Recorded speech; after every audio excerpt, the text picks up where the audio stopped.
حضرت بلال بن رباح، آپ کے والد کا نام حضرت رباح تھا، حضرت بلال کے والد۔ وہ حضرت بلال ابھی بچپن میں چھوٹے سے تھے کہ والد انتقال کر گئے، یتیمی میں پرورش پائی جناب بلال نے، یتیمی میں، اور پھر دو بہنیں، ایک والدہ، ایک بھائی۔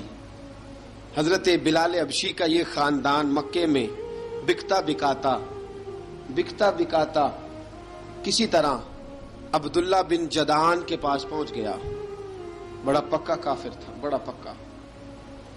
ذرا اسلام کی روشنی چمکی نہ تھوڑی سی، حضرت ابوبکر صدیق رضی اللہ تعالیٰ عنہ اس رستے سے گزرتے تھے، اس رستے میں حضرت بلال کام کاج کیا کرتے تھے، بڑے محنت، بڑے جفاکش، بڑے ہمت والے۔ حضرت صدیق اکبر نے ایک دن روک کے کہا، بلال کب تک تو اتنے خداؤں کو پوجتا رہے گا؟ کب تک تو اتنے خداؤں کو پوجے گا، جگہ جگہ ماتھا ٹیکے گا؟ یہ تجھے کبھی غلامی سے آزاد نہیں کریں گے۔ میں تجھے ایک دروازہ بتلاتا ہوں، اگر تو اس دروازے پہ آئے گا تو وہ تجھے مکے کی گلی سے اٹھا کے کعبے کی چھت پہ کھڑا کر دیں گے۔ گلی ہے میرے پاس، دامن مصطفیٰ سے جو بھی لپٹا وہ یگانہ ہو گیا، جس کے حضور ہو گئے اس کا زمانہ ہو گیا۔ حضرت بلال حبشی رضی اللہ تعالیٰ عنہ کو بات بتلائی، سلیم الفطرت آدمی تھے، سنجیدہ آدمی تھے، اچھا مزاج رکھتے تھے، فہم و فراست رکھتے تھے۔ جناب بلال نے کلمہ پڑھ لیا،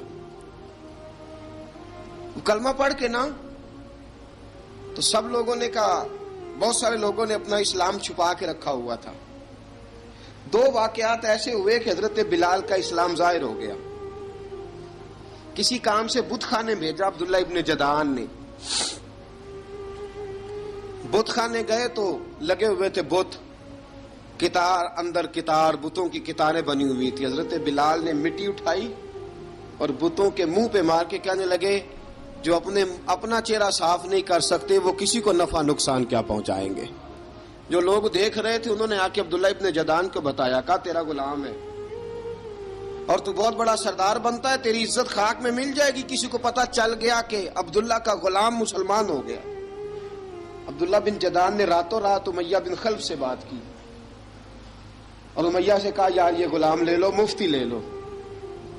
بتایا نہیں امیہ کو، بتایا نہیں کہ مسلمان ہو گیا ہے۔ امیہ نے لے لیا۔ امیہ بڑا سخت آدمی تھا، بڑی طبیعت میں سختی پائی جاتی تھی، اللہ اکبر، لیکن یہ محبت اور عشق یہ چھپائے چھپتے نہیں، اور مسلمان اپنے اسلام کا اظہار کیے بغیر رہ سکتا۔ ایک واقعہ اور رونما ہو گیا، حضرت بلال پھر ظاہر ہو گئے۔ ہوا کیا؟ حضرت عمار بن یاسر رضی اللہ تعالیٰ عنہ، مکے کے سارے کافر کٹھے ہو کے ایک غریب آدمی کو مار رہے ہیں، غریب آدمی کو۔ جب اندر انسان کے چور ہوتا ہے تو بڑا سے بڑا آدمی بھی بزدل ہو جاتا ہے۔ جب اندر چور بیٹھ جائے نا تو بڑے سے بڑا آدمی بزدل ہو جاتا ہے، اور جب اندر صفائی ہو تو غریب سے غریب آدمی بھی بہادر ہو جاتا ہے۔ حق پہ ہونا چاہیے، سچا ہونا چاہیے، پھر بہادر ہو۔ حضرت عمار بن یاسر رضی اللہ، ایک غریب آدمی، مکے کے سارے سردار مکے کے چوک میں کٹھے ہیں اور ایک دیوار کے ساتھ کھڑا کیا ہوا ہے حضرت عمار بن یاسر کو، اور کوڑے مار رہے ہیں، زور زور سے کوڑے حضرت عمار بن یاسر رضی اللہ تعالیٰ عنہ کے بدن پہ لگتے ہیں، وجود لہو لہان ہے۔ حضرت عمار بن یاسر کو پتا تھا کہ بلال بھی مسلمان ہو گئے، لیکن ان کا خیال تھا کہ یہ کسی کو بتلائیں نہ تو ہی بہتر ہے۔ امیہ بن خلف آیا، سخت دھوپ تھی، جب کوڑے مار مار کے تھک گیا نا، ابو جال نے بھی مارا، ابو لہب نے بھی مارا، ابو سفیان نے بھی مارا، ابو البختری نے بھی مارا، اخنس بن شلیک نے بھی مارا۔ امیہ بن خلف کی باری آئی تو تھک گیا نا مار مار کے، اسے پتا تھا کہ بلال بڑا سخت آدمی ہے، جو کام بھی کہو بلال کر دیتا ہے۔ امیہ نے کہا بلال سے، کہا بلال ادھر آ۔ حضرت بلال گئے، کہا یہ کوڑا پکڑ اور اس کو مار۔ جناب بلال نے کوڑے کی طرف دیکھا، پھر حضرت عمار کی طرف دیکھا۔ جناب عمار نہ دیوار سے ذرا آگے ہوئے تھوڑے سے، کانپتی ٹانگوں کے ساتھ تھوڑے آگے ہوئے اور حضرت بلال کے کان میں کہنے لگے یار 2-4 کوڑے مار لے، میرا کیا ہے، مجھے تو مار پاڑی رہی ہے نا، چل تو نہ اب اظہار نہ کر بیٹھنا، 2-4 کوڑے مار لے۔ حضرت سیدنا بلال حبشی نے نظر اٹھائی، جب پتا ہونا کہ سامنے آگ ہے اس میں کودنا بڑا مشکل کام ہے، جب پتا ہونا سامنے دریا ہے اس میں چھلانگ لگانا بڑا مشکل ہے، موت نظر آ رہی ہو تو اس طرف قدم اٹھتے نہیں۔ حضرت بلال کو پتا تھا یہ سارے کٹھے ہیں اور مجھے بھی ماریں گے، کوڑا دیا ہے اور اسلام اجازت دیتا ہے رخصت کی۔ آپ کی گن پٹی پہ کسی شخص نے پسٹل رکھ دیا اور اس نے کہا کہو کہ میں کافر ہوں تو اجازت ہے، کہہ دو، جان بچاؤ، اسلام اجازت دیتا ہے۔ لیکن سیدنا بلال، حضرت بلال رضی اللہ تعالیٰ عنہ، حضرت بلال حبشی رضی اللہ تعالیٰ عنہ نے حضرت عمار بن یاسر نے کہا یار تو 2-4 کوڑے مار لے لیکن اپنا آپ بچا۔ حضرت بلال کہنے لگے ٹھیک ہے، حضرت بلال کہتے ہیں ٹھیک ہے میں 2-4 کوڑے مار لیتا ہوں لیکن اپنا آپ بچا لیتا ہوں۔ اب جلدی سے امیہ بن خلف چلایا، کہنے لگا تجھے کہا کوڑا مار، پکڑ کوڑا۔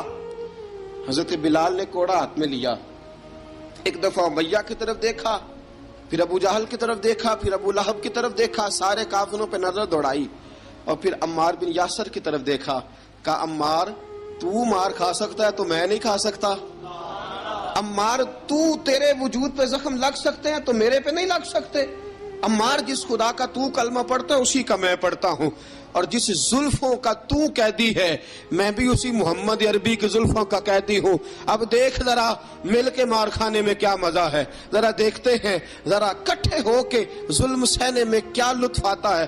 حضرت سیدنا بلال حبشی نے زور زور سے کوڑا گھمایا، اعلان بغاوت ہونے لگا ہے، بلال آنے لگے ہیں میدان عمل میں۔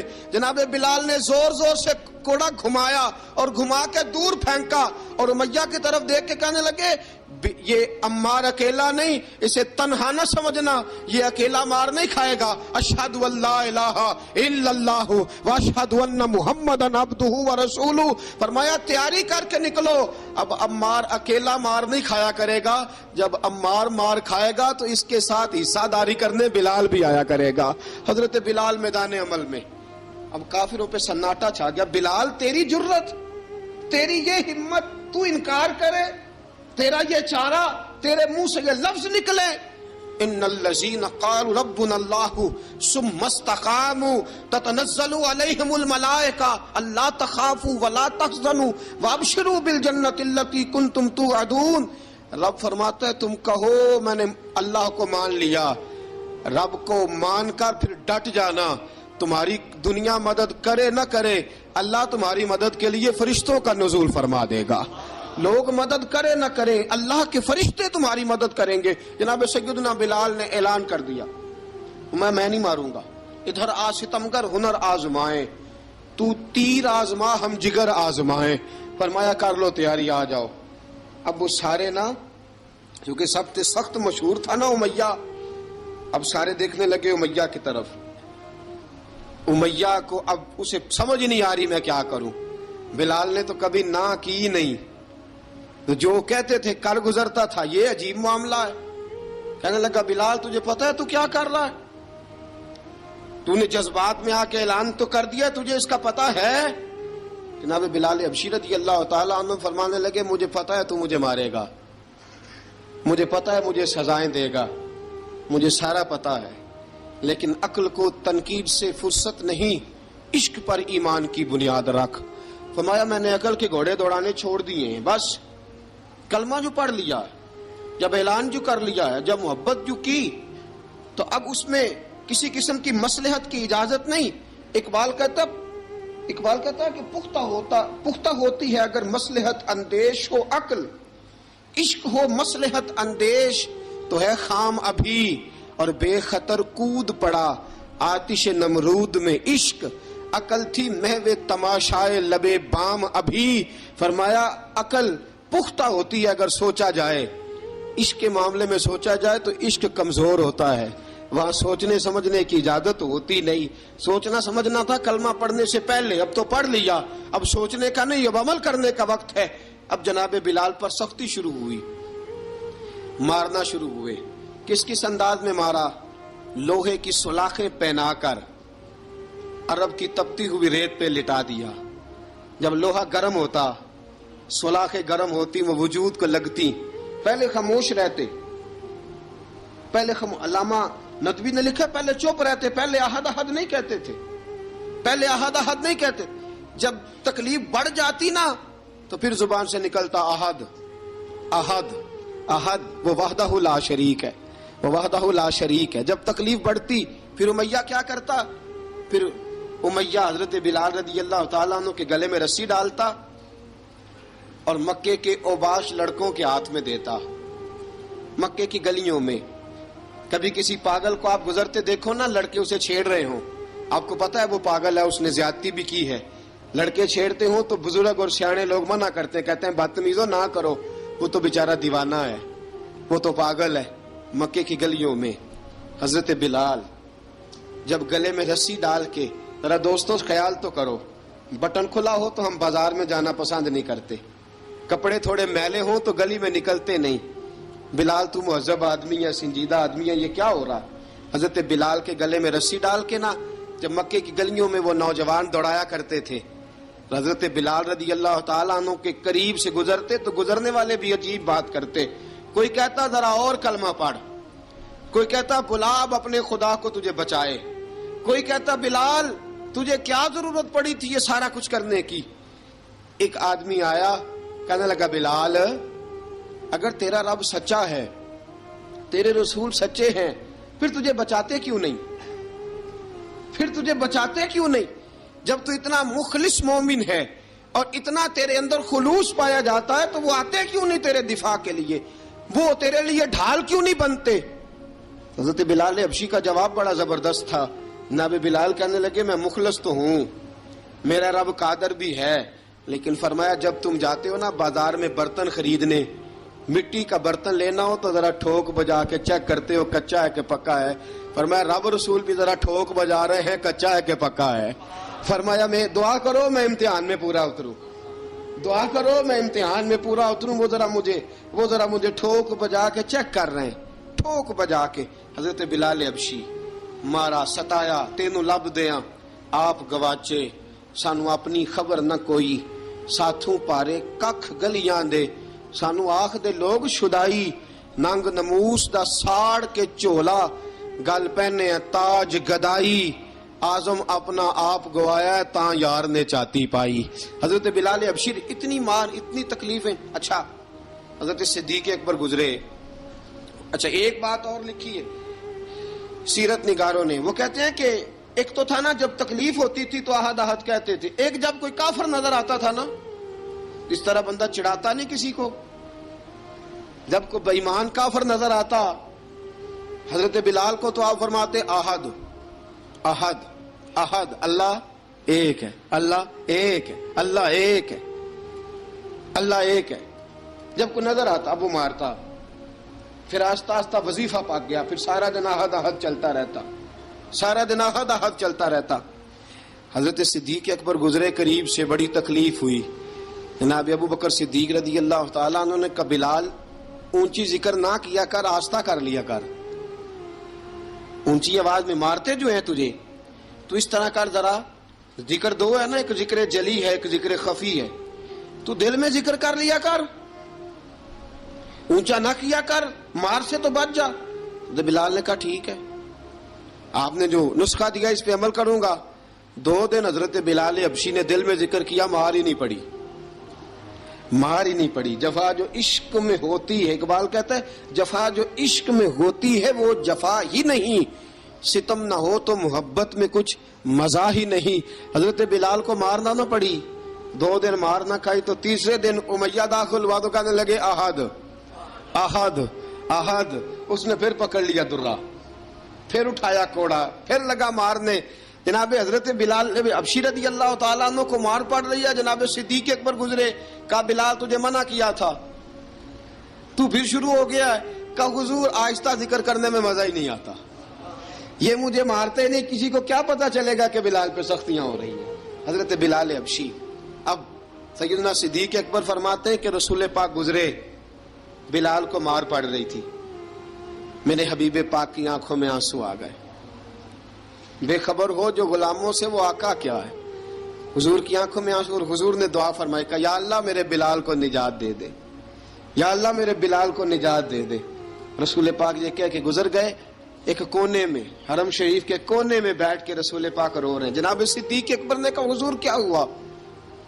فرمایا ابو بکر سوچ رہا ہوں خدا اگر مجھے پیسے دے تو میں بلال کو خرید لوں، اگر رب پیسے دے تو خرید لوں، سوچ رہا ہوں. جناب ابو بکر صدیق گھر گئے، گھر جا کے حضرت عباس کو بھیجا، کہا امیہ میرا مخالف ہے، مجھ سے وہ بات نہیں کرے گا، آپ جائیے، آپ جا کے کہیے بلال کو بیچ ڈالے. حضرت عباس نے جا کے کہا بلال کو بیچ دو.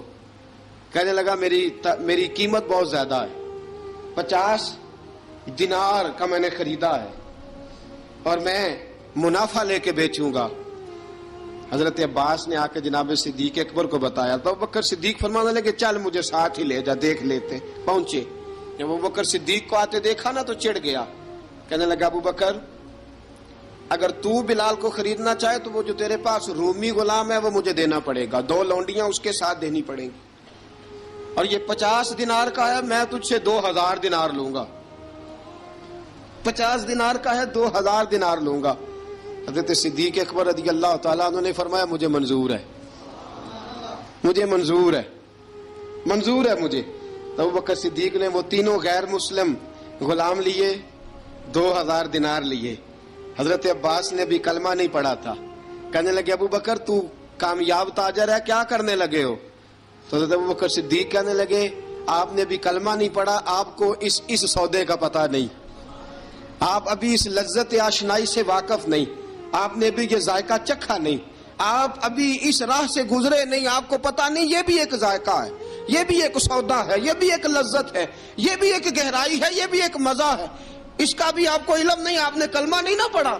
محبت کو سمجھنا ہے تو نہ سے خود محبت کر، کنارے سے کبھی اندازہ طوفان نہیں ہوتا.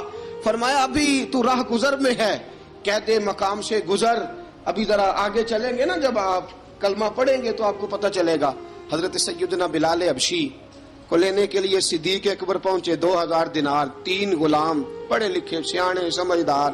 جب دیے نا تو امیہ کھل کھلا کے ہنسا، کہنے لگا ابو بکر بڑے گھاٹے کا سودا کیا تو نے، ابو بکر تو نے بڑے گھاٹے کا سودا کیا ہے. یہ پڑھا لکھا مجھے دے کے جا رہا ہے اور یہ ان پڑھ تو لے کے جا رہا ہے، یہ خوبصورت رومی غلام دے کے جا رہا ہے اور یہ حبشی کالے رنگ کا تو لے کے جا رہا ہے، اور 50 دینار کا غلام 2000 دینار میں تو لے کے جا رہا ہے. اتنے گھاٹے کا سودا، اتنی بڑی نادانی. حضرت جناب سیدنا صدیق اکبر رضی اللہ تعالیٰ کہنے لگے امیہ تو کافر ہے لیکن تو نے ابھی بھی پیسے تھوڑے مانگے ہیں، تو نے بلال کا رنگ دیکھا ہے، میں نے مصطفیٰ کے عشق کا رنگ دیکھا ہے. فرمایا تو ابھی اس کے رنگ میں الجھا ہوا ہے اور میں جو اس کے باطن کا حسن ہے وہاں تک پہنچ گیا ہوں. حضرت سیدنا بلال حبشی رضی اللہ تعالیٰ عنہ ساتھ کھڑے. جناب ابو بکر صدیق رضی اللہ تعالیٰ عنہ نے ارشاد فرمایا اگر میں یمن کا حکمران ہوتا، یمن کا بادشاہ ہوتا، اور تو مجھے کہتا کہ بلال میں تب دوں گا جب تو مجھے یمن کی حکمرانی دے گا. فرمایا میں تجھے یمن کی حکمرانی بھی دے دیتا لیکن بلال کو ضرور خرید کے لے جاتا. حضرت بلال حبشی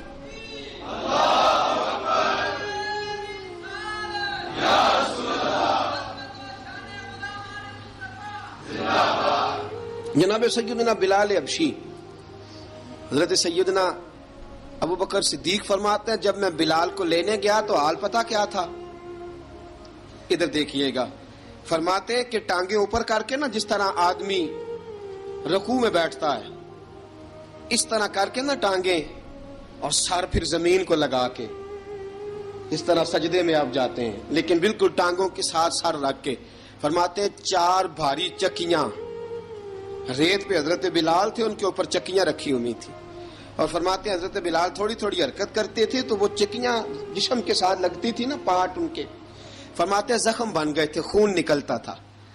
فرماتے ہیں میں نے وہاں سے جا کے حضرت بلال کو نکالا، پیسے دیے، لے کے آیا تو جناب بلال کہنے لگے جلدی جلدی چلو حضور کے پاس، ذرا جلدی جلدی چلو، در مصطفیٰ پہ جلدی کرو. تو جناب سیدنا بلال حبشی رضی اللہ تعالیٰ عنہ کے جواب میں حضرت ابوبکر صدیق کہنے لگے بلال جلدی نہ کر، جب میں آیا تھا تو حضور تیرے لیے آنسو بہا رہے تھے، اگر تجھے اس حالت میں زخمی دیکھیں گے تو میرے مصطفیٰ کو اور زیادہ رونا پڑے گا، تو میرے ساتھ گھر چل، میں تجھے کپڑے پہناتا ہوں، میں تیرے زخموں پہ پٹی کرتا ہوں۔ حضرت ابوبکر صدیق مزاج شناسائے نبوت تھے نا، فرمایا چل میرے ساتھ، میں ذرا تیری مرم پٹی کر لوں، میں ذرا تیرا منہ دھو ڈالوں، میں ذرا تجھے کنگھی کر لوں، تو میرے ساتھ چل۔ جناب بلال فرماتے ہیں جب سے پیدا ہوا تب سے غلام تھا، کبھی کسی نے میرے کپڑوں کی فکر نہیں کی تھی، مجھے تو امیہ 4 دن روٹی نہیں دیتا تھا۔ فرماتے ہیں جب میں گیا ابوبکر کے ساتھ، ابوبکر صدیق نے ایک چٹائی بچھائی، صدیق اکبر چٹائی کے اوپر میرے ساتھ بیٹھ گئے۔ فرماتے ہیں ابوبکر نے تیل منگایا، وہ تیل میرے زخموں پہ، ابوبکر صدیق نے وہ تیل میرے سر پہ، میری داڑھی پہ، فرماتے ہیں پھر کنگھا کیا، پھر ابوبکر صدیق نے ایک جوڑا منگایا، وہ کپڑے مجھے پہنائے، ابوبکر صدیق نے پگڑی منگوائی، وہ پگڑی کھول کے میرے سر پہ بندھوائی۔ فرماتے ہیں ابوبکر نے مجھے تیار کیا، فرمایا تو آج جا رہا ہے در رسالت مآب پہ، در رسالت مآب پہ، آج تو پہنچ رہا ہے حضور کے دروازے پہ، بن کے جوگن مدینے نو جاواں گی میں، جو بیتی نبی نو سناواں گی میں۔ حضرت جناب سیدنا، اور وہ کسی شاعر نے تو بڑی شاندار بات کی، اس نے کہا بڑی امید ہے سرکار قدموں میں بلائیں گے، کرم کی جب نظر ہوگی مدینے ہم بھی جائیں گے، اگر جانا مدینے میں ہوا ہم غم کے ماروں کا، مکینے گنبد خضرا کو حال دل سنائیں گے۔ حضرت بلال حبشی رضی، ان کے دل میں بڑی امنگ تھی آج جاؤں گا در رسالت مآب پہ۔ ملا رومی لکھتے ہیں کہ جناب سیدنا صدیق اکبر نے سجایا سوارا، جناب بلال کے آنسو رکتے ہی نہیں، کہا باپ ہوتا ہے جو خدمتیں کرتا ہے، میں نے آنکھ کھولی تو باپ کا سایہ تو میں نے دیکھا ہی نہیں، اور فرمایا ماں تھی تو ماں جب بھی میں کام کر کے آتا تھا تو مجھے دیکھ کے میری اماں بس رو دیا کرتی تھی، 2-3 بہنیں تھیں، اور حضرت بلال فرمانے لگے ان بہنوں کو میں دیکھتا تھا تو وہ میرا حال دیکھ کے روتی تھی، اور جب وہ مجھے دیکھتی تھی تو میں رو دیا کرتا تھا۔ فرمایا ابو بکر میں نے تو یہ رنگ ڈھنگ دیکھے نہیں جو آج تو مجھے دکھا رہا ہے۔ جناب سیدنا صدیق اکبر رضی اللہ تعالیٰ عنہ بنا سوار کے نا حضرت بلال کا ہاتھ پکڑ کے سینے پہ رکھا، جناب بلال ہجکی لے کے روئے۔ حضرت ابو بکر صدیق نے فرمایا جتنا رونا یہاں رو لے، میں کائنات کے آنسو دیکھتا ہوں لیکن جب نبی کی آنکھوں میں آنسو دیکھتا ہوں تو دیکھے نہیں جاتے۔ فرمایا یہاں رو لے، حضور کے دروازے پہ جا کے تیری آنکھ میں آنسو نہیں آنا چاہیے، بہا جتنے آنسو بہا سکتا ہے۔ حضرت بلال حبشی بھی روئے، جناب صدیق اکبر بھی روئے۔ جب پہنچے نا دروازہ رسول پہ، حضرت سیدنا ابو بکر صدیق لے کے پہنچے، پابند کر دیا تھا نا حضرت بلال کو، بلال تو نے رونا نہیں، عشق ہوئے تے درد ہوئے تے ہائے نکلے، پھر کوئی نہیں رہندا جار کے۔ حضرت سیدنا بلال حبشی کو لے کے پہنچے در مصطفیٰ پہ، رسول اکرم صلی اللہ تعالی علیہ وسلم نے ایک نظر حضرت بلال پہ ڈالی، جناب بلال نے یوں آنکھ ملائی تو سر جھکا لیا، وعدہ کیا تھا نا رونا نہیں، سر جھکا لیا۔ اب دوسری نظر نبی کریم صلی اللہ تعالی علیہ وسلم نے جب اٹھائی نا حضرت ابو بکر صدیق کی طرف، تو حضور نے فرمایا صدیق تیرا شکریہ، ابو بکر اللہ تجھے جزا دے۔ جب رسول پاک کی زبان سے یہ لفظ نکلے تو جناب صدیق اکبر نے ہاتھ اٹھائے، یوں ہاتھ باندھے جب رسول پاک کے سامنے، تو سب سے زیادہ آنسو ابو بکر صدیق کے اپنے نکل گئے۔ کہا یا رسول اللہ میں غریب بے نوا، تو امیر حرم، تو کجا من کجا۔ کہا حضور یہ شکریہ کے لفظ، یا رسول اللہ میں کہاں اور آپ کا شکریہ کہاں۔ نبی پاک صلی اللہ علیہ وسلم نے فرمایا ابو بکر کاش تو تھوڑے سے پیسے میرے بھی ملا لیتا، بلال کو خریدنے میں میرا بھی حصہ ڈال لیتا، میں چاہتا تھا۔ ابو بکر پھر روئے، کہا یا رسول اللہ میرے پیسے کس کے ہیں؟ آقا میں بھی آپ کا، یہ بھی آپ کے۔ جناب سیدنا بلال حبشی رضی اللہ تعالیٰ عنہ کی طرف حضور نے دیکھا تو فرمایا بلال آ یار ذرا سینے سے تو لگ جا۔ اب حضرت بلال دوڑے، جب رسول پاک کے سینے سے لگے تو ایک جملہ میرے محبوب کی زبان سے، فرمایا بلال تو نے بڑی سختیاں برداشت کی ہیں، تجھے میرا اللہ ہی جزا عطا فرمائے گا، تو نے بڑے دکھ دیکھے ہیں۔ اب سیدنا بلال تڑپے، رسول پاک صلی اللہ تعالی علیہ وسلم بھی روئے۔ حضور نے اپنے ساتھ بٹھا لیا سیدنا بلال کو، حضور نے گھر پیغام بھیجا، فرمایا ختیجہ گھر میں کچھ ہے تو بھیجو، بلال آیا ہے۔ اب حضرت خدیجہ الکبریٰ اندر سے کیا آواز دیتی ہیں؟ کہتے ہیں حضور مبارک ہو، اللہ نے بلال کو آزادی عطا فرما دی۔ وفاشار بیوی اندر سے۔ اب حضرت سیدنا زینب رضی اللہ تعالی عنہا، میرے محبوب کی شہزادی، چھوٹی سی عمر ہے، ایک برتن کے اندر کھجوریں لے کے آئیں، ایک برتن میں کھجوریں۔ اب لا کے جب کھجوریں رکھی نا تو سیدنا صدیق اکبر نے ہاتھ بڑھایا کھجوریں اٹھانے کے لیے تاکہ میں دوں۔ حضور نے فرمایا نا ابو بکر، بلال پہلے دن آیا ہے، پہلے تو نے جتنی خدمت کرنی تھی تو گھر کر کے آیا، میری باری ہے۔ حضرت بلال حبشی فرماتے ہیں کائنات میں نے اتنا پیار کبھی دیکھا ہی نہیں تھا۔ 30 سال سے زیادہ میری عمر تھی، مجھے تو کبھی کسی نے پاس بٹھا کے کھانا کھلایا ہی نہیں۔ فرماتے ہیں رسول پاک سخت سخت کھجوریں سائیڈ پہ کرتے، اندر سے نرم کھجور نکالتے، اس کھجور سے تھوڑا سا چھلکا جدا کرتے، فرماتے ہیں پھر اس کو توڑتے، اس کے اندر سے وہ گھٹلیاں اتار کے حضور ایک سائیڈ پہ کرتے، وہ نرم کھجور رسول جب میری طرف بڑھاتے، حضرت بلال فرماتے ہیں بھوک تو بڑی تھی لیکن آج بھوک ساری بھول گئی تھی۔ آج مجھے یوں لگتا تھا جیسے میں زمین پہ نہیں عرش کی بلندیوں پہ بیٹھا ہوا ہوں۔ آج لگتا تھا کائنات کی ساری نعمتیں، ساری رحمتیں، سارا کرم، ساری عطا، سارا فضل، ساری عنایتیں میری جھولی میں گھر گئی ہیں۔ فرماتے ہیں رسول پاک صلی اللہ تعالی علیہ وآلہ وسلم نے مجھے بڑے محبت سے بٹھایا، حضور علیہ السلام نے محبت سے کھلایا، دودھ پلایا۔ فرماتے بڑا پیار کر کے نا تو جناب سیدنا صدیق اکبر نے کہا حضور بلال کی ڈیوٹی کیا ہوگی؟ حضور بلال کی ڈیوٹی کیا ہوگی؟ حضرت بلال کہنے لگے حضور میں فارغ رہنے کا تو عادی نہیں، میں تو جفا کا آدمی ہوں، محنت کرنے والا، ڈیوٹی کیا ہوگی؟ رسول پاک نے فرمایا بلال یہ میرا گھر ہے، آج کے بعد میرا نہیں یہ تیرا گھر ہے۔ فرمایا میں مصروف ہوتا ہوں تبلیغ کے کاموں میں، گھر کیا لانا ہے وہ تیری ذمہ داری ہے، کہاں سے لانا ہے وہ بھی تیری ذمہ داری ہے، پیسے کہاں سے آئیں گے میں تجھے بتلاؤں گا، کہاں لگانے ہیں تجھے ایک دفعہ بتاؤں گا، پھر تو لایا کرے گا، تو ہی لگایا کرے گا۔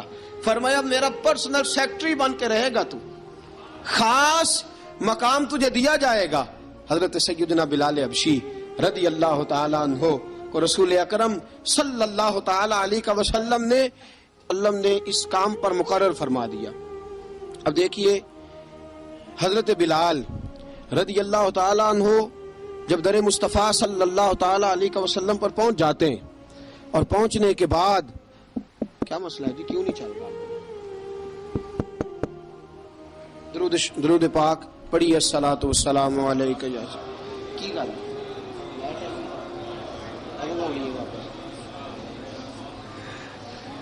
میں یہ گزارش کر رہا تھا کہ حضرت بلال حبشی رضی اللہ تعالیٰ عنہ کو رسول پاک نے یہ ڈیوٹی عطا فرما دی۔ اب پتہ کیا ہوتا، حضرت پردے کی آیتیں تو ابھی آئے نہیں تھی، حضرت بلال رضی اللہ تعالیٰ عنہ رسول پاک کے ساتھ نکلتے تبلیغ کے لیے، کسی کام کے لیے، سودا صرف لاتے بازار سے۔ یہ مکے کے دنوں کی بات ہے، مکے کے دنوں کی، سودا صرف بازار سے لاتے۔ اب 4 بیٹیاں تھیں حضرت خدیجہ الکبریٰ کی، گھر کے کام کاج ہوتے تھے، جب ذرا فارغ ہوتے دروازے پہ دستک دیتے، حضرت خدیجہ فرماتی بلال تو آ گیا ہے، وہ دستک سے پہچانتی ہیں کہ بلال کے دستک ہے، بلال آ گیا ہے۔ کہا اماں جی میں سارے کام کاج باہر کے ختم کر آیا ہوں، گھر کا کوئی کام ہے تو ذرا مجھے بتاؤ۔ آپ فرماتی گھر کے کام ہے پر میں کر رہی ہوں۔ اب حضرت بلال گلنا شروع کرتے، یہ ہے محبت۔ آج اگر ہم کہیں خادم ہو بھی نہ تو بہانے ڈھونڈتے پھرتے ہیں فارغ ہونے کے۔ حضرت بلال فرماتے آپ نے چکی پیس لی ہے، گھر میں جھاڑو دے لیا ہے، بچوں کے لیے دودھ آ گیا ہے، بکریوں کا دودھ دھو لیا گیا ہے، ایک ایک کام پوچھتے ہیں۔ حضرت خدیجہ الکبریٰ فرماتی یہ بھی ہو گیا، یہ بھی ہو گیا، چکی رہ گئی ہے پیسنے والی۔ فرماتے ذرا دروازہ کھول دو میں پیس ڈالتا ہوں۔ حضرت بلال گھر کی چکی پیستے، گھر کے کام کاج کرتے۔ ایک دن نہ دار ارقم میں رسول پاک تھے تو باہر سے کچھ شورش ہوئی، حضرت بلال حبشی کہنے لگے حضور ایک نیزہ نہیں منگوا دیتے مجھے؟ ایک نیزہ۔ ساری دنیا حضرت بلال کو مؤذن رسول سمجھتی ہے اور ہیں بھی، لیکن حضرت بلال سب سے پہلے نیزہ بردار بھی ہیں۔ سب سے پہلے نبی پاک کی حفاظت کے لیے نیزہ جس شخص نے اٹھایا ہے، تلوار اٹھانے والے اور ہیں، جان قربان، نیزہ سب سے پہلے حضرت بلال۔ کہا حضور ایک نیزہ نہیں منگوا دیتے؟ بلال کیا کرنا ہے؟ کہا یا رسول اللہ یہ کافر ہلکی پھلکی شرارت کرتے رہتے ہیں، ذرا میرے ہاتھ میں نیزہ ہوگا نا تو قریب کوئی نہیں آئے گا. یہ کرتے رہتے ہیں نا ہلکی پھلکی شرارت، باز نہیں آتے، نیزہ دے دیں گے نا تو قریب کوئی نہیں آئے گا. اب رسول پاک نے نیزہ دے دیا، منگوا دیا. اب حضرت بلال کے ہاتھ میں نیزہ ہوتا، رسول پاک کے آگے آگے چلتے، آگے آگے آگے آگے. نبی کریم صلی اللہ تعالی علیہ وآلہ وسلم دار ارقم میں جا کے تبلیغ کا کام شروع کرتے تو حضرت بلال دروازے پہ نیزہ لے کے کھڑے ہو جاتے. حضور نے فرمایا بلال تو ادھر کھڑا ہو گیا. یا رسول اللہ انشاءاللہ جب تک میں کھڑا ہوں اندر کوئی کافر آ نہیں سکتا، اندر کوئی نہیں آئے گا، میں محافظ بن کے کھڑا ہوں. حضرت بلال حبشی رضی اللہ تعالیٰ عنہ نے ہمیشہ، اور یہ نیزہ ہمیشہ پاس رکھا، بدر میں بھی، احد میں بھی، تبوک میں بھی، یرموک میں بھی، خندق میں بھی. جب نبی پاک نماز پڑھانے کے لیے کھڑے ہوتے تو حضرت بلال نیزہ نبی پاک کے آگے گاڑ دیتے. یہ سترا بن گیا، اب کوئی آگے سے گزرے گا تو اسے تکلیف نہیں ہوگی، گناہ نہیں ہوگا، حضور کے آگے رکھ دیتے. حضرت بلال حبشی نے مکے کے 13 سال سابقون الاولون میں سے ہیں. قرآن کہتا ہے والسابقون الاولون من المہاجرین والانصار. فرمایا وہ جو پہلے سبقت لینے والے ہیں نا مہاجر اور انصار، پہلے جنہوں نے سب سے پہلے کلمہ پڑھا، وہ مہاجر اور انصار جنہوں نے پہلے کلمہ پڑھا. اور فرمایا والذین اتبعوہم باحسان، اور وہ جنہوں نے احسان کے ساتھ ان کی پیروی کی، رضی اللہ عنہم ورضوا عنہ. فرمایا وہ اللہ سے راضی ہیں، اللہ ان سے راضی ہے، اللہ انہیں جنت میں داخل کرے گا جس کے نیچے نہریں بہہ رہی ہیں. ذالک الفوز العظیم. فرمایا یہ بہت بڑی کامیابی ہے پہلے کلمہ پڑھ لینا. حضرت بلال سابقون الاولون میں سے، پہلے کلمہ پڑھنے والے لوگوں میں سے. جناب سیدنا بلال حبشی رضی اللہ تعالیٰ عنہ نے پوری دلیری کے ساتھ کام کیا. اب آ گیا وقت ہجرت کا. رسول پاک صلی اللہ تعالیٰ علیہ وسلم نے حضرت بلال کو فرمایا بلال تو ہجرت کر جا مدینے کی طرف، چلا جا. حضرت بلال نے عرض کی حضور میں غلام ہوں، خادم ہوں، ہر حکم ماننا میری ڈیوٹی ہے، لیکن ایک عرض کرنی ہے صرف. حضور نے فرمایا بلال کرو. کہا یا رسول اللہ آپ مدینے آئیں گے نا، آپ آئیں گے مدینے؟ رسول پاک صلی اللہ علیہ وسلم مسکرا پڑے، فرمایا ہاں میں بھی آؤں گا. کہا حضور بس ٹھیک ہے، بتائیں کب جانا ہے، بس اتنی سی بات ہے. آپ آئیں گے نا؟ حضور نے فرمایا آؤں گا. کہا ٹھیک ہے، بتائیں کب جانا ہے. سرور کون مکان سیاح لا مکان صلی اللہ تعالی علیہ وسلم نے فرمایا بلال یہ 16 مرد، عورتوں، بچوں پر مشتمل 16 لوگوں پر مشتمل یہ قافلہ ہے. اس قافلے کے اوپر تجھے میں امیر مقرر کرتا ہوں، تو ان کو لے کے جائے گا مکے سے مدینے. 250 کلومیٹر کا سفر، 250 میل کا سفر. حضرت بلال حبشی رضی اللہ تعالیٰ عنہ قافلے کے امیر بن کے، سخت گرمی کا موسم. حضرت بلال کے ہاتھوں میں تلوار ہے، ایک ہاتھ میں نیزہ ہے، ایک ہاتھ میں تلوار ہے. تیر آپ نے پیچھے باندھ رکھے ہیں پشت پہ، اور آپ لے کے جا رہے ہیں، کبھی قافلے کے آگے، کبھی پیچھے، کبھی دائیں کبھی بائیں. وہ عورتیں اور بچے ذرا پریشان ہوتے تو حضرت بلال فرماتے پریشان ہونے کی ضرورت نہیں، ہمیں مصطفیٰ کریم نے بھیجا ہے، ہمیں نبی اکرم صلی اللہ علیہ وسلم نے بھیجا. میرا یقین بڑا مضبوط ہے، فرمایا نبی پاک صلی اللہ علیہ وسلم نے بھیجا، فکر نہ کرو چلو. اب یہ قافلہ جا رہا ہے. حضرت بلال حبشی نے بخیر و عافیت سپہ سالار بن کر اس قافلے کو پہنچایا مدینے میں. اب مدینے پہنچا کے سارے لوگ مدینے والے مدینے میں لگ گئے اپنے اپنے کام. حضرت بلال پہلے دن ہی آ کے مدینہ منورہ سے باہر سرحد پہ کھڑے ہو گئے. کہا بلال ادھر کیا کر رہے ہو؟ کہا وعدہ کیا تھا یار نے آؤں گا دن ڈھلے. نبی پاک علیہ السلام نے وعدہ فرمایا تھا میں آؤں گا. اب میرا تو کام ہے نبی پاک کا انتظار کرنا، استقبال کرنا. حضرت بلال روز انتظار کرتے. رسول پاک تشریف لے آئے. حضور حکم کیا ہے؟ فرمایا مسجد بنانی ہے. مسجد قباء بن رہی ہے. تو سب مزدوروں سے زیادہ کام حضرت بلال نے کیا. مسجد نبوی کی تعمیر شروع ہوئی تو سب سے زیادہ کام حضرت بلال نے کیا. مسجد بن گئی. اب جناب اذان کا معاملہ شروع ہو گیا، مسلمانوں کو نماز کے لیے کیسے بلائیں؟ ایک صحابی کہنے لگے حضور ہم اوپر آگ جلایا کریں گے، جب آگ جلے گی تو لوگوں کو پتہ چلے گا نماز کا وقت ہو گیا. ایک نے کہا ہم بڑی دف منگواتے ہیں، دف بجائیں گے، نماز کا وقت ہو گیا. حضور نے فرمایا جاؤ صبح فیصلہ کریں گے. رات سے صحابہ سوئے. حضرت عبداللہ ابن زید رضی اللہ تعالیٰ عنہ اور حضرت عمر فاروق رضی اللہ خواب دیکھتے ہیں. خواب میں کوئی اذان پڑھ رہا ہے، اللہ اکبر اللہ اکبر اللہ اکبر اللہ اکبر. اذان پڑھنی چاہیے نا؟ کیا خیال ہے آپ کا؟ اذان آنی چاہیے نا؟ میں ویسے معذرت کے ساتھ کبھی کبھی ایسا ہوتا ہے کہیں جماعت کرانے لگے نا تو کسی سے کہنا تکبیر پڑھو، تو ایک دوسرے کو کہنا شروع کر دیتے ہیں تو پڑھ تو پڑھ. میں اپنے استادوں کے پاس جب ہم پڑھتے تھے حضرت اویسی صاحب رحمۃ اللہ علیہ کے پاس، تو ہم پڑھ رہے تھے، سبق تھوڑا رہتا تھا، دیر ہو گئی کلاس کو، تو ایک لڑکا آیا تو استاد کہنے لگے اذان پڑھ. کہنے لگا جی مجھے شرم آتی ہے. تو استاد فرمانے لگے یار میں تو بڑا بے شرم ہوں، 40 سال ہو گئے اذانیں پڑھ رہا ہوں، تمہیں شرم آتی؟ بڑا بے شرم ہوں، 40 سال سے اذان. کہنے لگا نہیں جی وہ والا معاملہ نہیں. فرمانے لگے یار گالی نکالتے وقت شرم آنی چاہیے، کسی کو برے لفظوں سے یاد کرتے وقت، کسی کا گلہ کرتے وقت، غیبت کرتے وقت، چغلی کرتے وقت، جھوٹ بولتے وقت، دغا اور فریب اور فراڈ کرتے وقت شرم آنی چاہیے. تجھے اذان دیتے وقت شرم آ رہی ہے. یہ ہمارا حال ہے. اذان آنی چاہیے، مشکل کام نہیں، سیکھنی چاہیے. میرے نبی کریم صلی اللہ علیہ وسلم نے فرمایا جس نے 40 دن تک اللہ کی رضا کے لیے 5 وقت کی اذان پڑھی، 40 دن صرف، فرمایا اللہ اس کے پچھلے سارے گناہ معاف فرما دے گا. اور فرمایا قیامت کے دن سب سے لمبی گردنیں مؤذنوں کی ہوں گی، اذان دینے والوں کی گردنیں اور قد لمبے ہوں گے.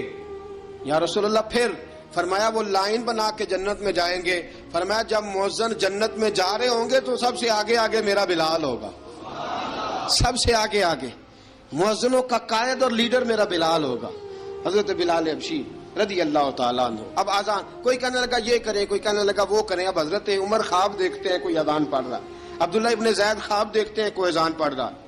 اب جب یہ آئے آ کے سویرے حضور کو خوابیں سنائیں، حضور اس طرح سے اذان پڑھی ہے. فرمایا جس طرح کی تمہاری خواب ہے نا اسی طرح میرے اللہ کی رضا بھی ہے. حضور اذان پڑھے گا کون؟ فرمایا بلال پڑھے گا.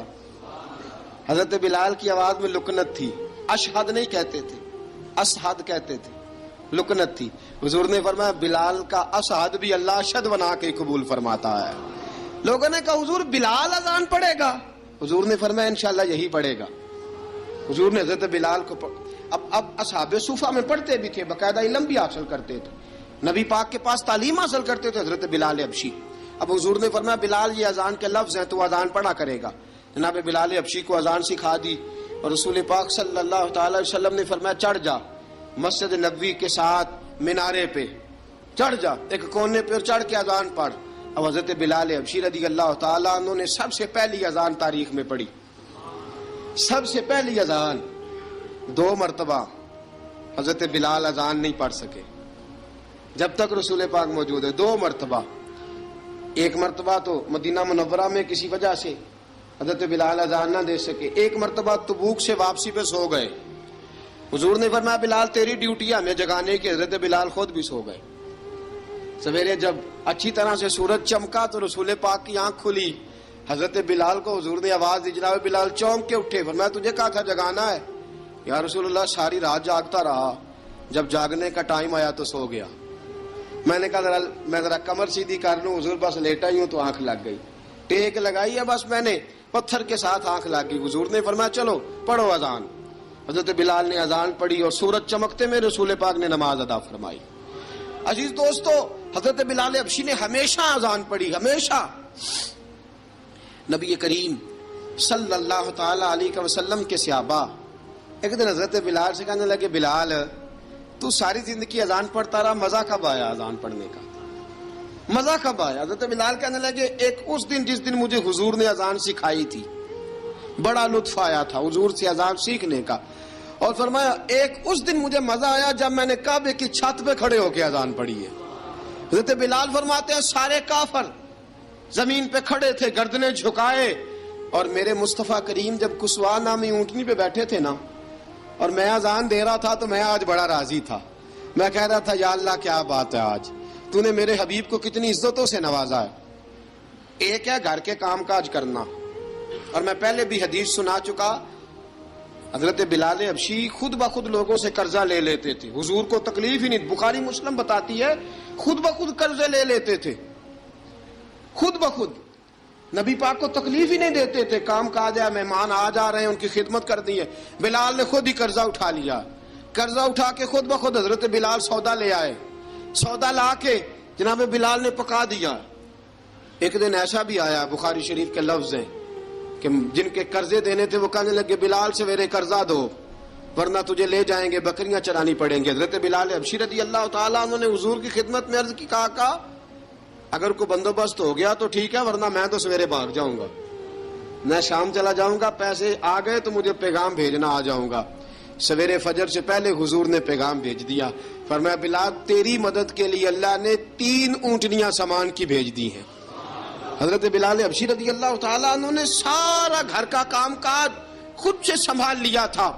ایک دن غائب ہو گئے حضرت بلال اذان دے کے، فجر کی اذان دے کے، ایک دن فجر کی اذان دے کے غائب نہیں ہونا چاہیے، کیا خیال ہے آپ کا؟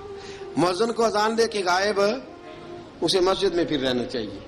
حضرت بلال حبشی رضی اللہ تعالیٰ عنہ اذان پڑھی، غائب ہو گئے۔ صحابہ ڈھونڈ رہے ہیں بلال کدھر ہے، اقامت پڑھے۔ حضور نے فرمایا ٹھہر جاؤ، بلال آئے گا تو اقامت پڑھے گا، بلال آئے گا تو جلدی نہ کیا کرو مسجد میں، اگر 2-4 منٹ کبھی دیر ہو جائے نا نماز میں تو جلدی کوئی بات نہیں، اللہ کے گھر ہی آئے ہو نا، جلدی نہ مچایا کرو، اللہ کا گھر ہے، رحمت والی جگہ ہے۔ حضور نے فرمایا بلال آئے گا تو اذان پڑے گا۔ اب سب صحابہ خاموش ہیں کہ بلال جاتا نہیں، کام بھی اس کا کوئی ایسا نہیں۔ حضرت بلال دوڑے آئے، جلدی دوڑے آئے۔ رسول پاک صلی اللہ علیہ وسلم نے سوال ہی نہیں کیا کہ بلال تو کدھر سے آیا ہے، فرمایا آ گئے ہو؟ حضور آ گیا ہوں، پڑھو اقامت پڑھی، جماعت ہو گئی۔ اب صحابہ کرام علی مریدوان حیران ہے کہ حضور نے پوچھا ہی نہیں اور بلال آیا بھی دیر سے۔ حضرت جناب سیدنا صدیق اکبر، جناب مقداد، جناب سلمان فارسی، چند صحابہ نا حضرت بلال کو لے کے، کون ہے بلال تو کدھر تھا؟ راز کی کوئی بات ہے جو بتاتا نہیں، کدھر تھا؟ حضرت بلال رضی اللہ تعالیٰ عنہ کی آنکھوں میں آنسو آ گئے، رو پڑے۔ کہ بلال کوئی گہری بات ہے، بتا معاملہ کیا ہے، روتا کیوں ہے؟ حضرت بلال حبشی رضی اللہ تعالیٰ عنہ فرمانے لگے، جب حضرت خدیجہ الکبریٰ گھر میں چکی پیستی تھی، تھک جاتی تھی نا تو میں مدد کرایا کرتا تھا۔ کتنے دن بیت گئے، جب فجر کی اذان دینے کے لیے گزرتا ہوں تو حضرت فاطمہ الزہرا کے بچے روتے ہوتے ہیں۔ فرمایا میں نے حضرت فاطمہ کو گود میں کھلایا ہے، مجھے اپنے محبوب کی شہزادی سے بڑا پیار ہے۔ کئی دنوں سے حضور کی خدمت میں عرض کر رہا تھا یا رسول اللہ کو مہربانی فرمائیں۔ حضور نے رات پیغام بھیجا ہے سیدہ فاطمہ کو کہ بلال جب آئے تو پردہ کر کے اندر چلی جایا کر۔ حضرت بلال فرماتے ہیں اذان دے کے گیا تھا حضرت فاطمہ کے گھر، میں نے کہا محبوب کی بیٹی ذرا پردہ کر لے، تو بچوں کو دودھ پلا، میں تیری چکی پیس دیتا ہوں۔ حضرت بلال حبشی کی آنکھوں میں آنسو رو رو کے بتلاتے ہیں، فرمایا سیدہ طیبہ طاہرہ حضرت فاطمہ الزہرا، میرے حبیب نے پتہ کیا فرمایا؟ فرمایا جس نے فاطمہ کو راضی کیا اس نے تو مجھے راضی کیا ہے۔ حضرت سیدنا بلال حبشی فرماتے ہیں میں نے چکی پیسی اور میں تمہیں کیا بتاؤں، میرے محبوب کی بیٹی نے مجھے بڑی ہی دعائیں دی ہیں، انہوں نے مجھ پر بڑا ہی اظہار محبت فرمایا ہے۔ فرمایا میں آذان سے لے کر جماعت تک لوگ تسبیحاں رولتے ہیں، لوگ قرآن کی آیات کی تلاوت کرتے ہیں، آذان سے لے کر جماعت تک لوگ مختلف قسم کے اذکار میں مشغول ہوتے ہیں۔ فرمایا میرا ذکر سنو، میری تلاوت سنو، میرا وظیفہ سنو، میں آذان سے لے کر جماعت تک محمد عربی کی بیٹی کی خدمت کرنے چلا جاتا ہوں۔ رسول پاک صلی اللہ علیہ وسلم کی شہزادی کی چکی پیس کے آیا۔ حضرت بلال نے اس انداز میں، بدر کی جنگ لگ گئی، بدر کا مارکا، حضرت بلال کے ہاتھ میں تلوار ہے، کہا میں لڑوں گا، پورا جہاد کروں گا۔ امیہ بن خلف جو بڑا مارا کرتا تھا نا، وہ دوڑ رہا تھا اپنے بیٹے کو لے کے، آگے کچھ صحابہ کھڑے تھے، وہ قریب سے گزرنے لگا، حضرت بلال نے فرمایا ذرا پکڑنا امیہ کو، یہ مجھے مارا کرتا تھا، ذرا پکڑنا، نہ جانے نہ دینا۔ امیہ کو صحابہ نے روکا، حضرت عبد الرحمن ابن عوف نے پکڑ کے ایک زور سے گھونسا مارا، ادھر جا کے گرا۔ حضرت بلال تلوار لے کے کھڑے ہیں امیہ کے سر پہ، کہا امیہ میں تجھے نہیں کہا کرتا تھا اللہ میرے مصطفیٰ کو بڑی عزتیں عطا فرمائے گا، میں تجھے نہیں کہا کرتا تھا کہ خدا ہمیں غلبہ دے گا، هو الذی ارسل رسولہ بالہدی ودین الحق لیظہرہ علی الدین کلہ، میں نہ کہا کرتا تھا کہ اللہ اس دین کو ہر دین پہ غلبہ دے گا، اور میں دیکھ اللہ نے ہمیں عزت دے دی، دیکھ تو ذلیل کر دیا گیا۔ حضرت بلال نے مارا، گردن اڑا دی۔ حضرت ابوبکر صدیق پیچھے دیکھ رہے تھے، دوڑے ہوئے آئے، کہا بلال مبارک ہو، بلال مبارک ہو، آج تو تیرے سارے بدلے پورے ہو گئے۔ حضرت بلال نے سجدہ شکر ادا کیا۔ میرے دوستو بڑی باتیں ہیں جناب بلال کی کرنے والی، یہ وقت ساتھ نہیں نہ دیتا کسی کا، یہ رک جاتا ہے، یہ کہتا ہے کہ بس اب رک جاؤ وقت ہو گیا آگے گزرنے کا. حضرت بلال حبشی رضی اللہ تعالیٰ عنہ رسول پاک کا وصال ہوا نا، حضرت بلال نے منہ سے لفظ ہی کوئی نہیں ادا کیا. کسی نے اپنا دکھڑا کسی انداز میں سنا لیا. حضرت عمر نے کہا، جس نے کہا حضور وصال کر کے گردن اڑا دوں گا. حضرت عثمان غنی نے کہا خبردار کوئی مجھے آ کے نہ بتائے کہ مصطفیٰ وصال کر گئے. حضرت علی المرتضیٰ رضی اللہ تعالیٰ عنہ نے فرمایا نہ بھائی میرے مصطفیٰ پر تو موت آتی ہی نہیں. جس طرح عام لوگوں پہ سب لوگوں نے اپنے اپنے اظہار کر لیے نا، بلال نے کسی کو دکھ بتایا ہی نہیں. ایک کونے میں بیٹھ کے نا حضرت بلال اکیلے آنسو بہاتے رہے، کسی کو بتایا ہی نہیں، اکیلے روئے. ایک شخص کہنے لگا یار بلال بولتا نہیں. کہا نہ بلاؤ اسے. عصر کی نماز کا وقت ہوا نا تو وہ بلال جو کعبے کی چھت پہ بغیر سیڑھیوں کے چڑھ گیا تھا، وہ بلال جو کعبے کی چھت پہ بغیر کسی سہارے کے چڑھ گیا تھا، اس بلال کو کہا کہ بلال چڑھ ذرا آذان پڑھ مسجد کی چھت پہ چڑھ جا. حضرت بلال کئی بار چڑھے اور کئی بار گرے، کئی بار چڑھے اور کئی بار گرے. حضرت بلال حبشی رضی اللہ تعالیٰ نے آواز دی، کہا سلمان میری مدد کرنا، میری مدد کرنا. اب مجھ سے چڑھا نہیں جاتا، اب مجھ سے جایا نہیں جاتا. جناب سلمان فارسی نے بھی سوال نہیں پوچھا کہ بلال تو بیمار ہے، یہ نہیں پوچھا. حضرت بلال کو 2-4 صحابہ نے اٹھایا، چھت پہ پہنچایا. بلال نے اذان شروع کی. جب کہا نا اللہ اکبر اللہ اکبر، وہ آواز جس میں بڑا سوز ہوتا تھا، بڑی درد، بڑی بلندی ہوتی تھی، بڑا جوش خروش ہوتا تھا، آج وہ آواز دب گئی. جب بلال نے کہا نا اشہد ان لا الہ الا اللہ، حضرت بلال رضی اللہ تعالیٰ عنہ نے تھوڑی دیر روک کے سانس لیا. جب کہا نا اشہد ان محمد الرسول اللہ، جو سارے چپ کھڑے تھے نا ان میں سے ایک بابا رو پڑا، جس کا نام ابو بکر صدیق تھا. جب حضرت ابو بکر صدیق کی آنکھ میں آنسو آیا تو حضرت بلال چھت کے اوپر زمین پہ گرے، زمین پہ گرے اور کہا ابو بکر یہ ڈیوٹی کسی اور کی لگا دے، یہ ڈیوٹی کسی اور کی لگا دے، اب میری روح اجازت نہیں دیتی. مصطفیٰ کریم کے بعد مجھ سے اذان نہیں پڑھی جائے گی. آپ نے واقعہ سن رکھا ہے کہ ایک بار صحابہ نے بلایا، دوبارہ آئے، حضور خواب میں ملے. کہا بلال تو آتا کیوں نہیں؟ بلال چھوڑ کے چلے گئے تھے. فرمایا اب میرا یہاں دل نہیں لگتا. ملک شام کے شہر حلب میں چلے گئے تھے، چھوڑ دیا تھا مدینہ منورہ. اب میری نگاہوں میں جچتا نہیں کوئی، جیسے میرے محبوب ہیں ایسا نہیں کوئی. حضور خواب میں ملے، آئے مدینے. حضرت بلال آخری بار، لوگوں نے کہا اذان پڑھو. کہا مجھے وہ اذان بھول ہی گئی ہے جو مجھے مصطفیٰ کریم کے زمانے میں پڑھا کرتا تھا، مجھ سے نہیں پڑھی جاتی. نہ مجھے کہو، میں کیسے پڑھوں؟ امام حسن اور حسین نے آ کے دامن تھاما نا تو کہا بیٹا میں تمہاری نانی کا بھی نوکر رہا ہوں، میں تمہاری ماں کی چکی بھی پیستا رہا ہوں، مجھ سے کوئی فرمائش نہ کر ڈالنا. میں نے نوکری کی ہے اور مجھے اگر اللہ نے توفیق دی تو میں تمہارے بچوں کے پیر بھی دھویا کروں گا. لیکن امام حسن رضی اللہ تعالیٰ عنہ نے فرمایا بلال ایک بار تو اذان سنانی پڑے گی. سنائی بلال نے اذان. کوئی گھر مدینے میں ایسا نہیں تھا جہاں سے رونے کی آواز نہ آئی ہو. حضرت عمر فاروق رضی اللہ تعالیٰ عنہ اپنے زمانے میں شام گئے تو جناب بلال حبشی رضی اللہ تعالیٰ عنہ سے کہا کہ اذان پڑھو. حضرت بلال نے فرمایا میں پڑھ ہی نہیں سکتا. بڑی ہمت کے بعد اذان پڑھی اور جناب بلال نے کہا تم اگر روئے نہ تو میں اذان پڑھوں گا. رونا نہ، وعدہ لے لیا.